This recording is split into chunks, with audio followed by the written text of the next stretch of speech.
Ang kaibahan pa rin po nitong boom sprayer na to, kasi kung makikita po ito ng local farmer natin, kaya po natin ito i-fabricate.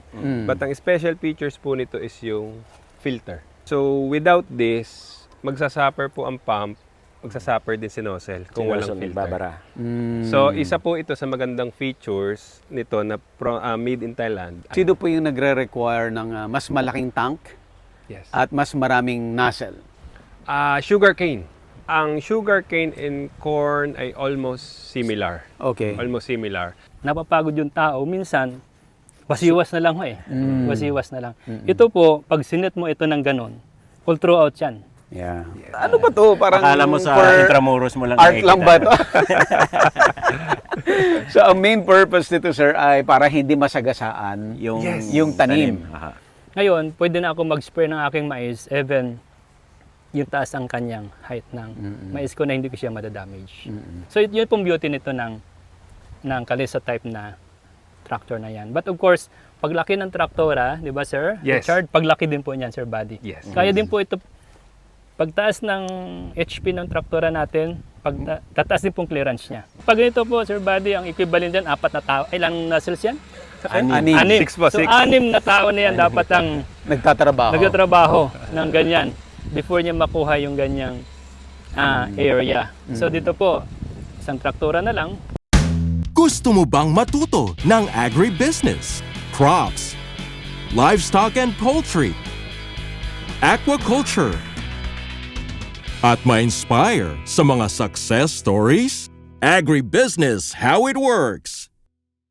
As a YouTube channel, Agribusiness features entrepreneurs, farmers, organizations, OFWs, investors. However, beyond our usual content and official endorsements, Agribusiness does not engage in other business dealings with them.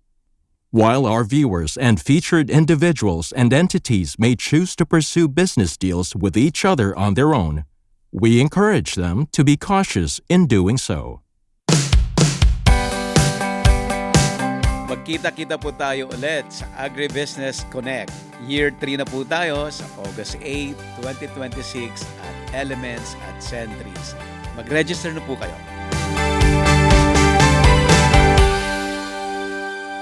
Ito yung pang-third farm implement na ating ededemo.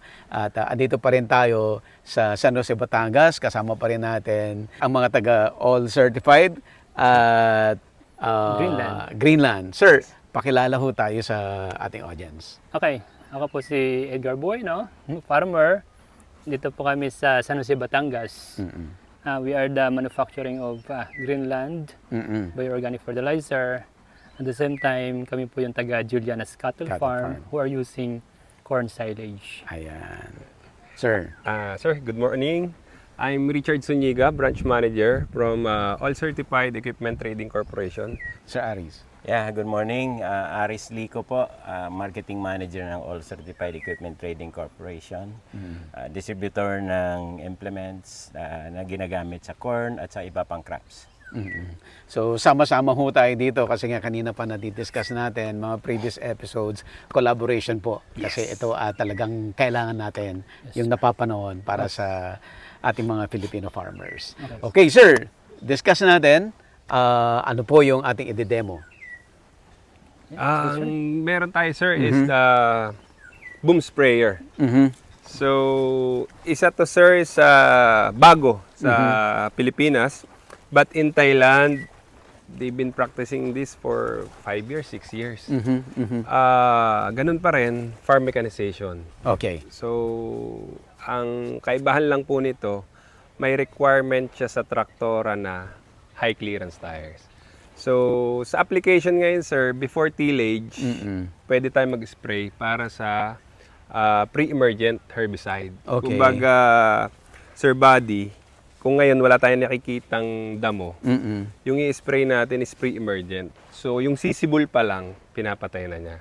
So, yun yung isang purpose po nito. Secondly is, kung meron na tayong corn na natanim, Nakatanim na. let's say, 7 days old or 15 days old, pwede pa rin siyang gamitin. Makapasok siya intero ng mais with this kind of high clearance tires. Yan. So, with the specification, sir, Si Sir Aris po ang mag-explain with our boom sprayer and tractor tire. Okay, Sir Aris. Sir, yung makikita natin na modelo is BS 200/6. Ang ibig sabihin niya, sir, is BS is IP boom sprayer. Okay. 200 is 200 liter capacity yung tanke. And then 6 is 6 yung nozzles. Meron ding modelo na mas mababa dyan, yung 200/4. Meron lang ding yung nozzles malalaki niya. ang tanke, sir, up to 1,000 liter. Okay. So, yun lang, sir. Ang simple lang naman din siyang operation and then sa construction. Made in Thailand pa din. Okay, sir. Lapitan nga natin, sir, para maituro natin exactly yung parts by parts na crucial. Okay. Ang tangke naman natin, sir, kita naman natin, hindi na kailangan natin ipaliwanag, no? So, ang capacity is 200 liters. And then, ang pressure pump, meron dito na available in the market also. Meron tayong pressure setting. Kung makikita mo dito, may green, may pula. So, kailangan yung pressure mo within the green pressure range, meaning 10 to 30 PSI. And ang adjustment, sir, dito, ditong ano natin, yung pinaka Shut-off valve po. shut-off valve Nozzle. na nagbibigay ng tubig sa bawat linya, may kaliwa at saka kanan, Kanan, separate okay. yung ano. So kung tulad nung sabi ko kanina, sir, kung maliit na lang yung i-sprayhan mo, pwede mo i-shut off yung kabila. Para isa na lang. So isa na lang ang gagamitin. In this case, 6 po na nozzle ito. Tatlo sa kaliwa, Tatlo sa kanan. Yeah, so 6 lahat. Singit ko lang, Sir Aris. Ang kaibahan pa rin po nitong boom sprayer na to, kasi kung makikita po ito ng local farmer natin, kaya po natin ito i-fabricate. But ang special features po nito is yung filter. Filter. Because sometimes, sir, ang i-dilute natin sa tank natin is powder kind na herbicide. Fertilizer, okay. Yung iba naman po is liquid. Okay. So, without this, magsasuffer po ang pump, magsasuffer din si nozzle kung walang filter. Babara. So, isa po ito sa magandang features nito na made in Thailand. Unlike, sir, sa atin, ang gantong sistema, wala nang filtration. Okay. Siguro sifter dito sa ibabaw. Ay, yung yun lang ang pinaka-strainer meron. sa loob. Strainer lang, yun lang po. Pero ang game changer po dito is ito. And then the nozzles. Ayan. Sige, Sir Aris. So, yung nagpapatakbo, sir, ng equipment na to is the power take-off. Yung power take-off ng traktora, 540 revolutions per minute, which is standard naman sa mga traktora, sir. So, ibig sabihin, kaya kung meron ka ng traktora na may high clearance tires, you can use this. And then, diretso dito, may pulley, 2 pulley, and then 2 belt. Ito na yung papatakbo ng pressure pump natin na nagbe-build up ng pressure para ma-deliver sa mga nozzles. So, simple lang ang construction. Same body sa mga nauna nating na pictures. Yes. Sa nakikita nila, sir, sa nabibideo natin, very simple. Parts, belts, meron. Readily available sa Philippine market. Even siguro tangke lang ang bibili nila sa amin eh. Or nozzles, yun lang. The rest, kaya na ng local farmer. And with the different sizes ng tank for different application. Kung gusto po ng more than 6 nozzles, we can supply. Kung gusto nila 8 or 10 nozzles. So, depende po sa requirement ni farmer. Ayan. Sino po yung nagre-require ng mas malaking tank Yes. at mas maraming nozzle? Sugarcane. Sugarcane farmer. Ma-share ko lang din po. Ang sugarcane and corn ay almost similar. Okay. Almost similar. Siguro ang nag-iba lang is yung period of harvest niya, mas matagal si sugarcane and then yung spacing. But lahat po ng ginagawa kay corn, halos yun din ang ginagawa sa Kay sugarcane. sugarcane. So, herbicide, same din po. Kay sugarcane po, they require 16 nozzles. So, mas maluang yung working with niya. And then, minimum is 650 liters up to 1,000. So, yun po ang iba pa naming kliyente. Ayan, sir. Sir, ito pong, anong tawag niyo dito po sa gulong? High clearance. High clearance, tayo. okay. Yes, sir. Pero kalesa type. In terms Kalesa of- type. Nung una nakita ko to sa Ilocos, nung nakita-kita tayo. Yes, sir. Sabi ko, ano ba to? Parang Akala mo sa for Intramuros mo lang art lang ba nakikita. to? So, ang main purpose nito, sir, ay para hindi masagasaan yung tanim. Aha. Actually, Sir Buddy, inintroduce namin yan kay Julianas. Pinakita namin kay Manager Edgar. Tinrial po kaagad namin. So, Okay. si Manager Edgar po mag-share kung anong experience niya dito. Kung ito ba ay acceptable sa corn or para lang makigaya tayo kay Thailand. Ayan. Okay, Sir Edgar. Yes, tama po. Nagamit ko na po ito. Okay. Letter C. Ano yun? Sino yun, Another sir? C. Para sa akin po, ito ay complete package. Why? Okay. Sir Buddy, tanungin niyo ako bakit pipiliin ko to. Yes, sir. Bakit mo Okay. pinili, sir? Sige, bakit siya po yung gagamitin ko? Unang-una po, simula po muna ako doon sa implements, no? Yung Okay. kanyang tangke. Mm. So, nakadesign siya sa 200 liters. Okay. Appropriate po siya talaga sa 1 hectare. Kasi usually, pag nag-compute tayo ng, ako naman po, pag nag-compute ako ng foliar fertigation, Okay. no? Or spraying ko sa 1 hectare, pumapasok po yun sa 200 liters. So, best suited siya, no? In terms of literacy computation, mapadali para sa isang farmer. For example, meron tayong foliar, no? Kung kayo naman galing yan, o gawa nating sarili nating gawa, good for 1 hectare ang ating dilution. Okay. Pangalawa po, yung efficient at saka effective width niya. So, Sir Aris, ito 6 nozzles Yes, sir. equals to how many meters? Approximate mga 4 or 5, no? Up to 5, sir. Yes, 4 to 5. Oh. So, meaning to say, Sir Buddy, kung meron akong square lot na 1 hektarya, 100 by 100, so 100 over 4, so mga 20 over 2 round trip, mga 10 balik nito. Okay ng aking spraying. hektarya. Ganun siya ka-precise, no?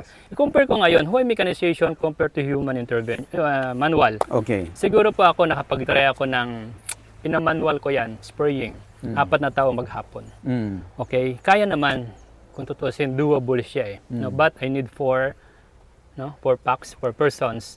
Ito po, isang round trip, siguro 5 minutes, 100 5 minutes meters, lang. 5 minutes. No? Mamaya pag tinatakbo natin. So, sabi ko kanina, 10 balik lang. So, 5 times 10. 10. Ganun lang siya. Wala pang 1 hour.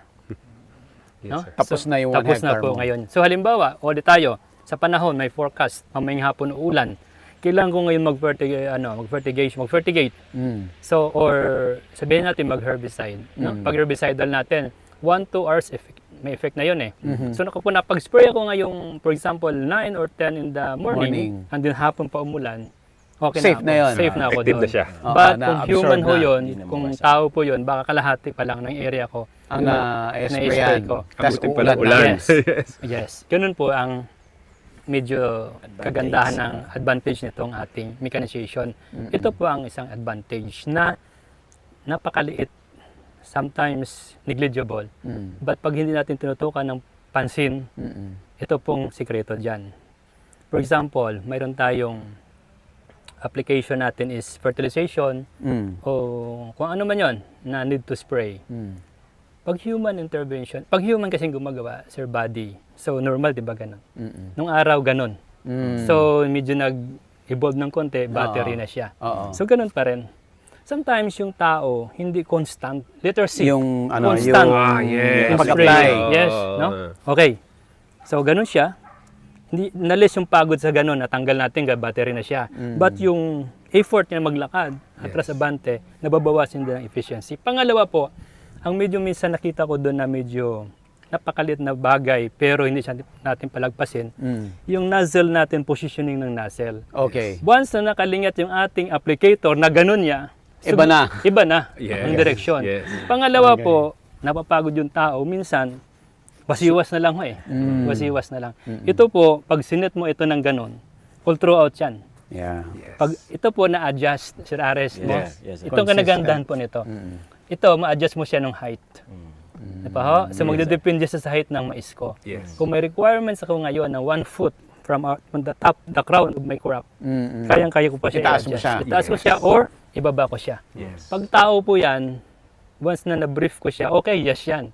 Pero sa actual, hindi po yan Hindi niya magagawa. mangyayari. Oo. So, yun lang po, doon, medyo may problema na ako doon sa akin. For example, insecticide, nasayang ko na yon.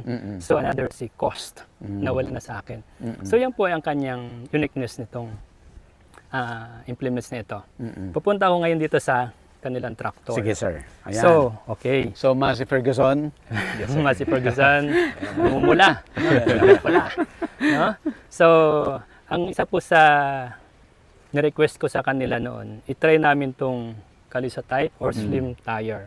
Unang-una po, ang requirement ko po talaga, kasi po sa crops natin na corn, so ako po, nagpapakain ako ng aking crops at the age of 10 to 15 days old, 25 to 30, and then 45 hanggang 55. Kaya po napasukin ng aking ordinary utility tractor. Yung ordinary tractor natin with that regular tires. Oo. hanggang 1 foot. Hanggang ang mais dito ko, lang. hanggang Oo. dito lang. Ang mga normally, anong age po yan, sir? Siguro po, pag magandang mais, mga 15 Days. days. Oo. Pagdating- After that, wala na. Pagdating po yung mataas ng mais natin, which is yun naman talagang pangarap natin, patataasin natin siya. Oo. With this balanced fertilization, bigyan tayo ng magandang panahon at 20 days hanggang 25, mataas na po yan. Mataas na. Maybe 1 meter na or more than. Mm. More, no? Pag gano'n na pong mais natin, hindi na po yung kayang pasukin ng ordinary tractor. Mababali na po ang ating crops. Yes. So that's why kailangan natin ang high clearance. So siya po kaya pa mapasukin. Pangalawa po, pagtaas ng ating clearance ng ating traktora, pagtaas din po ng clearance ng ating implement sa likod. Pansin niyo Okay. po, tumaas din siya eh. So sa ordinary tractor, although okay din po yon, pero ito po yung medyo same tractor, for example, Massey Ferguson, iyan, sinabi ko na po, E1650. E1650. But yung tire niya is ordinary, Yes, balloon. hindi po niya kayang function ito. Yeah. Madadala. Pangalawa po, so tinaas na natin yung ating implements, naging efficient yung ating spraying, mabilis, precise. Pangalawa po, ang ordinary tractor, lalo yung doon sa mga traktora na hindi siya 4x4, assuming basa yung ating field, kailangan nating mag-spray. Good condition naman ng ating crops, mahirapan pumasok po yun. Yung slim, yung high clearance, kaya po niya pumasok. Hindi siya nababalaho doon sa field. Sa field. Pangalawa po, maneuvering at saka nga po, yung inter-row natin, pag ordinary tire, malapad po siya eh. May tendency po na talagang masagasaan niya yung ating Mais. crops. Dito po, very minimal. No? So talaga po, ang pinaka gusto ko rito talaga na, lahat ng features gusto ko. Ang isa talaga sa very, very distinct sa akin, yung pagtaas.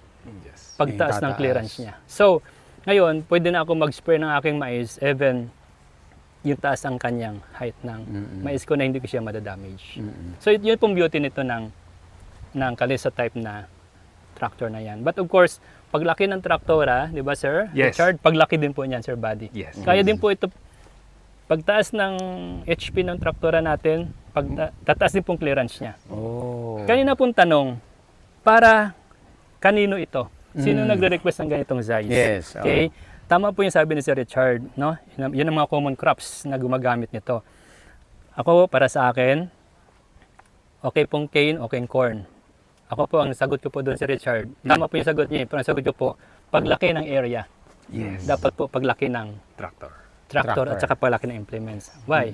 Nasabi ko na po kanina, yung 200 liters good for 1 hectare. Yeah. What if gusto ko yung 10 hektarya ko like this one, 10 hektarya to eh. Isa, So, ang gagawin ko diyan, 10 beses ako pa mag-refill. Yes. Oh. Yes. Whereas na kung Malaki. malaki Malaki. na. Yes. pwedeng isa lang din. Yes. So, yung Para pagbalik sa 10 hectares yes, na. sir. Pagbalik ko ng traktura doon, nagle-less din ako ng ano. But of course, ito maganda rin po ito. No? Okay din po siya sa, depende po sa hectarage, depende sa area na ating lalagyan. Siya naman po, ang kinagandahan naman ito, over the malaki, for example niya po, mag-spray lang ako ng 1 hectare lang, yung malaki, of course, di ba, efficiency naman niya, hindi na Yeah. full. Yes, No? yes. So yun po, Sir Buddy. So depende siguro sa area, kung malapad ang area natin, maganda din po yung medyo malaki. Pero kung medyo katamtaman lang, mag-fit in din po siya. Okay? So ngayon, siguro may papakita natin kung how efficient this machine, Okay. this tire, yung stroke kanina, importante po 'yun. 'Yun ang importante sa lahat ng spraying, yung stroke. Dapat po 'yan kung talagang pababa lang yung ating nozzle.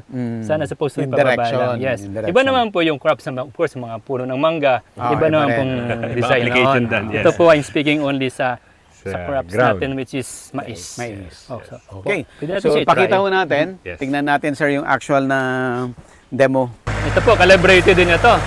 Si Richard, di ba? Yes. Calibrated Aba, din siya. calibrated Si po Sir yan. Buddy, sa mga farmers, ngayon mga knowledgeable na rin Ibig sabihin yung calibration, yung buga. Oh. Yung volume ng buga, equivalent to your capacity. So dapat po yung kung isang hektarya yan, Eksakto dapat sakto yan. po yan. So dapat walang labis, walang kulang yan. Yan. So ganun siya ka-precise at saka ganun siya ka-efficient. So pag ganyan po, salong-salo, walang natapon sa itaas, sa side, wala po siya. So ito po, walang pinipiling panahon. Basta walang ulan. Tanghaling tapat, kahit gabi. Kahit gabi, pwede ka dito mag-fertigate. Yan po, pwede ka mag-fertilize dyan or kung anong pong application na gusto mong sa kanya. Okay, sir. So, ang number one is herbicide. Yes. Pwede. Pwede ring fertilization. Yes. Yes. Insecticide. Insecticide. Yes. Siya rin. Which is okay. kailangan kasama po yan sa ating protocol kumbaga. So in the events na kailangan natin mag-spray, po. So we have to decide kung manual. So pag ganito po, Sir Buddy, ang equivalent diyan 4 na tao. Ilang nozzles yan? Anim. 6 po, So 6. 6 na tao na yan dapat ang Nagtatrabaho. nagtatrabaho ng ganyan before niya makuha yung ganyang area. So dito po, isang traktora na lang. Ganun siya. Actually, pwede pa pabilisan yan. Depende po sa So, ako lang po, may lang ako dyan. Minsan, baka, although po pwede siya, di ba? Yes. Kung Yes, ako sir. farmer, Yes, sir. pwede ba pandilig yan? Di ba? As pwede siya, di ba? Pwede talaga siya. Pwede po, pero talaga siya nakadesign sa fertilization talaga. That's why yung kanyang, yun yung po nabanggit kanina, yung 200 liters, Yes. ang ratio doon sa kanyang volume of spraying, magiging magtugma po yan for 1 hectare. Para sa akin po, pag-compute ko, ganyan po yung aking computation. For 1 hectare of fertigation is 200 is to 1 hectare. So, depende lang po yan sa width ng iyong ng nozzle kung para mapabilis or at normal, ganyan po siya. Sir Edgar, pang ilang gamit mo na ito ngayon? Pang ilang gamit mo na itong boom sprayer, Sir Edgar? To be honest, ang sa all certified first year, but sa Okay. experience ko na gumagamit ng boom sprayer, Matagal na. matagal na po. Sobrang tagal na. Paano ko siya na-discover, Sir Buddy? Minsan kasi sa labanan, sa gyera, pag hindi ka tinamaan, hindi ka rin mag-isip. So, na-realize ko po ito 2014. Okay. So, meron akong 10 hektarya doon sa kabilang side. Napuntahan natin yon yung doon sa ibang Yung dati, side. oo. Nagpa-spray po ako, 8 tao. So ilang araw ko gusto ko matapos kaagad. So sabi ko mukhang walang mangyayari pag ganito. Hindi ko na pinansin muna yung stroke. So yun nga po doon sa kabilang area, meron ako dong more than 10 hectares. Pina-spray ko siya. Gusto ko sana ang target ko maghapon sana kung po pwede. Okay. So kino-compute ko po for 4 persons, hindi kaya po talaga maghapon Hindi Kahit kaya. na di battery pang gagamitin natin na sprayer So para mapabilis, dagdag ka ng tao, dagdag ka ng... So, hindi ko na ma-imagine, 4, dagdag pa ng 4 na sprayer, 8 sprayer at a time. Tapos, Walang ganun tao din. yun, walang tao. Ganun din, and then, andun ka, babantayan mo siya maghapon. Pag, of course, may tao na papagod Okay. So, napapagod yun, hindi mo masabi na ganito, ganon. So, doon ko po napag-isip-isip na dapat magkaroon tayo ng innovation, hindi naman siguro kasi sa ibang bansa Andyan na. andyan na yan Yes. So naghanap lang po talaga ako noon ng source kung saan makakuha ng ganitong sprayer. It so happen na nakakita naman ako. Nangyari po ito 2014. Okay. 2014. So nagbo-boom spraying ako since 2014. Okay. Sir, ano ang difference from the old na gamit mo to dito sa boom sprayer ng all certified? Okay. Si all certified po yung variation. Nakwento ko kanina, kung gusto mo lang mga pang 1 hectare, meron sila. Meron. Kung gusto mo pang malakihan, meron 10 sila. hectares. meron. Plus, of course, ang nababanggit nila na yung nagsosource in lang sila dun sa mga certified din na supplier. Pangalawa po, importante din yon, nabanggit ko kanina, banggitin ko ulit ngayon, na pag mag-acquire tayo ng mechanization implements, yung after sales. After sales. Importante po sa atin. So, nakita kanina, hindi siya complex, simplex. But of course, kailangan pa rin natin sila. No? Kailangan pa rin natin ng support ng, which is, yun ang role nila to support the farmers. Na which is kinukomit naman nila sa atin. So, another C, Yes. yung commitment nila. Andun. Always, lagi. always, sir. Yes, yes. Oh, so, yun po yung kakaiba nila. I hope yung letter C hindi letter C forever. Will improve pa, sir. Will Yeah, improve yes, pa. yes, Yes.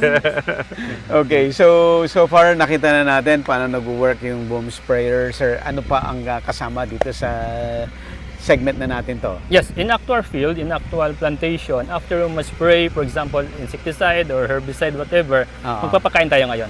Fertilization tayo. Fertilization. Fertilization tayo. So, ang next na ipakilala, yung kanilang fertilizer applicator. This time, before mahabang panahon na pinapractice, even ako, guilty din ako, Filipino farmer, nasanay tayo doon sa inorganic or synthetic fertilizer. Yes. Sa ngayon po, like na-discuss natin ng first episode natin with organic matter. Yes. So, mamaya ikwento ko rin kung anong naging challenge ko, bakit napunta ako sa ganitong implements. So, ang next po natin is fertilizer application. Alright. Magpapakain tayo ng ating crops. Sige, puntahan natin, sir. Yes. Yes, sir. Okay. Agribusiness, how it works. Instruct, inspire, succeed.